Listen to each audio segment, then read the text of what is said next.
for corporate commitments and strategies to measure corporate progress. This team supports companies seeking to accelerate their net zero transition through training and education, including providing better understanding of issues and continues such as scope 3 emissions and the use of data and technology to address emissions challenges.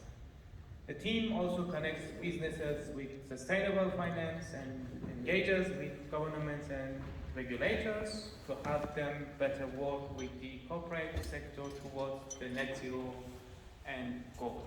Tom, over to you, and as you know, we have 30 minutes and I will give you a pause 5 minutes before. Thank you. Thanks very much for the warm introduction, and hello everybody. Can I just check that my fellow panelist Nick is also around and able to share the slides?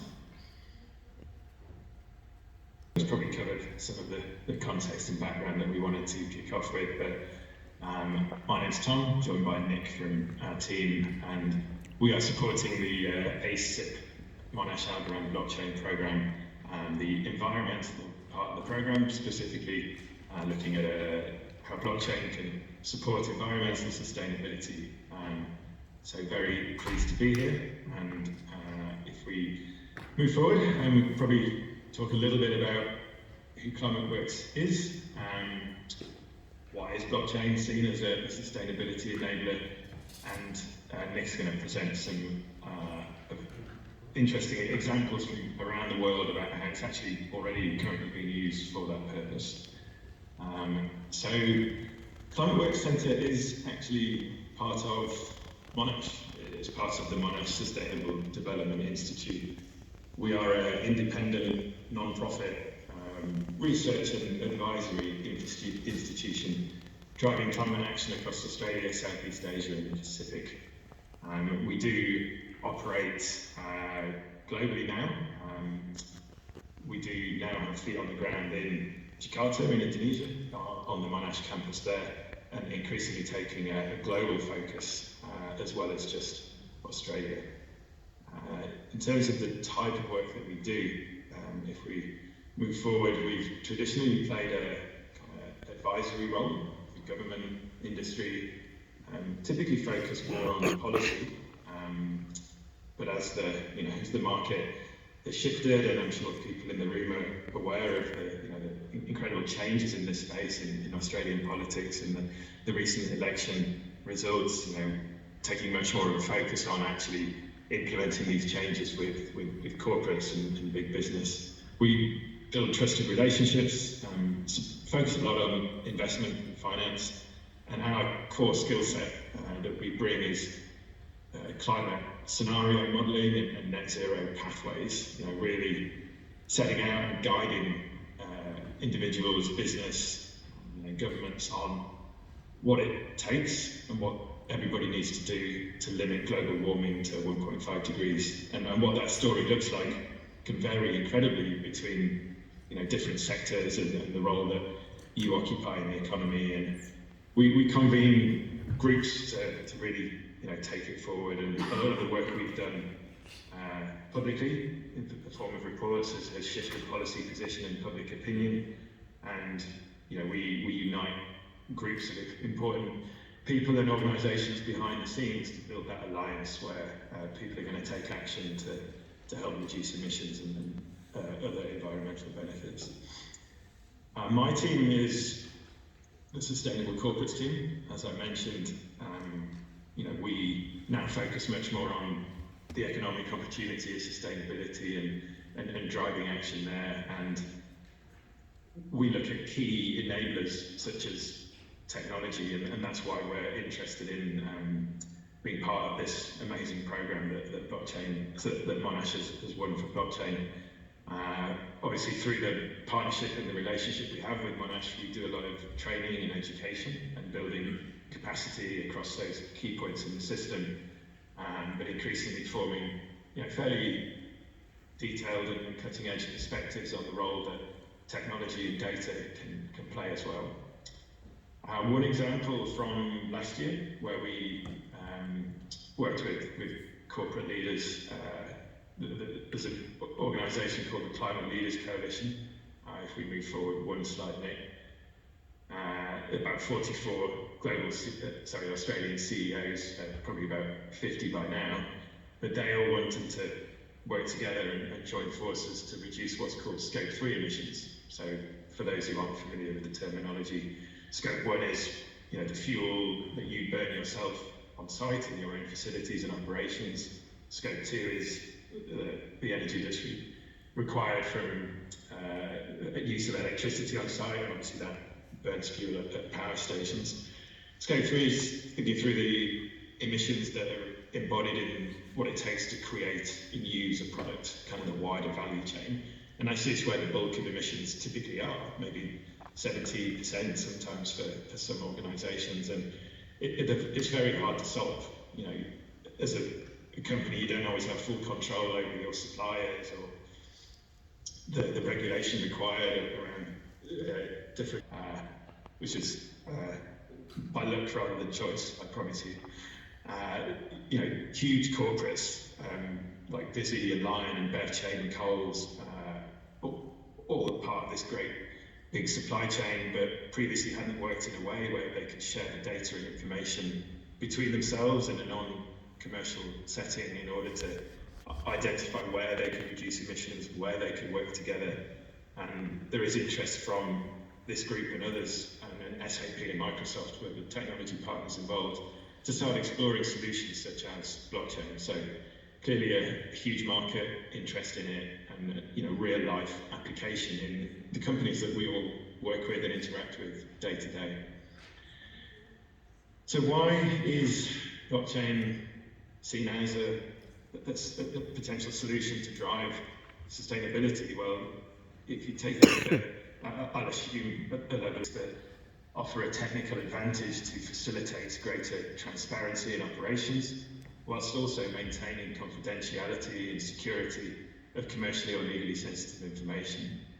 The technology offers great efficiencies as well from instantaneous and automated data management, and it's highly interoperable, and it's becoming increasingly simple to integrate with existing technology stacks. Thanks to its cryptographic security mechanisms, it basically enables a centralized register or database where transactions and other values can be stored in a secure and transparent way. Its advantages over traditional systems like your basic ERP data sharing systems are particularly valuable and pronounced in complex supply chains, particularly international ones, where relationships are limited and trust might be an issue. And for sustainability purposes, creating these verifiable audit trails of supply chain and emissions data connected to products effectively underpins producer accountability and consumer trust, and empowers people to make decisions in real time based on that data. It reduces instances of information asymmetry between the producers and the consumers, and it's shown in the example on the right of the slide. Digital submissions on an open source standardized blockchain can allow supply chain partners to make primary emissions data available for sharing with the next participant, therefore reducing administration costs for the information sharing. We'll delve a bit deeper into some of these use cases and case studies with Nick, and discuss how these solutions differ from your typical existing data solutions. Just moving forward to my final slide, I really want to raise to the audience how this isn't just theory. This is real, and it's being taken forward by significant system actors. The monetary authority of Singapore, effectively their treasury and central bank equivalent, is looking hard at and already implementing blockchain as a regulatory solution to manage and hold emissions data and trading certificates for some of those hard to prove transactions. In Australia, the Clean Energy Regulator, which looks at carbon markets and emissions data from big Australian businesses, has a carbon market trading RFP out at the moment, where some of the key submissions and options include blockchain. International think tanks like Rocky Mountain Institute are looking at standardized data and certification standards across the market to enable all of this, and the likes of the Ellen MacArthur Foundation are really pushing this as a tool for circular economy and supply chain management. Big international players like Microsoft are looking at these solutions, and here on these shores, the likes of NAB, the bank, are using blockchain already as a tool to track emissions for their agricultural clients. So, this isn't just theory, this is real, and it's a huge market and an opportunity if you can get it right. At this point, I'll hand over to Nick to bring to life some of the dive a little deeper into some of the case studies and use cases that we can see in the market.